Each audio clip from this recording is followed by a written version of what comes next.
আবার চলে এসেছি একটা নতুন ভিডিও নিয়ে। তো এই যে আমি আজকে রেডি হয়ে গেছি। আজকে যাচ্ছি আমার বাবা মার সাথে আমার বাবার এক বন্ধুর বাড়িতে তাদের বাৎসরিক কালী পুজো দেখতে। তো আমি আর মা বিকেলবেলা রেডি হয়ে বেরিয়ে পড়েছি। তো আমরা রাস্তায় গিয়ে বাসের জন্য অপেক্ষা করছিলাম, তো ফাইনালি বাস পেয়ে যাই। বাসে উঠে আমরা চলে আসি যেখানে আমাদের যাওয়ার ছিল। তো গিয়েই আগে মায়ের দর্শন করলাম, মায়ের ছবি টবি তুললাম। তো তারপর দেখলাম যজ্ঞ হওয়ার জন্য সব প্রস্তুতি চলছিল, তারপর যজ্ঞ শুরুও হয়ে গেছিলো। বসে বসে অনেকক্ষণ ধরে যজ্ঞ দেখছিলাম আর বেশ ভালোও লাগছিলো ব্যাপারটা। আর তার মধ্যে যা গরম ছিল, পুরো ব্যাপারটা আরও গরম হয়ে গেছিলো জায়গা এলাকাটা। তো যাই হোক, অনেকক্ষণ দেখার পর বাবা বললো চল খেয়ে নিই। তো বাবা মা আমরা সবাই মিলে খেতে বসে গেছিলাম।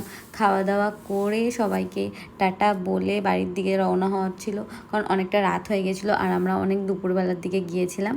তো তাড়াতাড়ি করে বাসে করে আমরা বাড়ি চলে এলাম। বাড়ি এসে একটু ফটোশ্যুট করলাম। এইভাবেই আজকে সন্ধ্যাটা কেটে গেল। Thank you.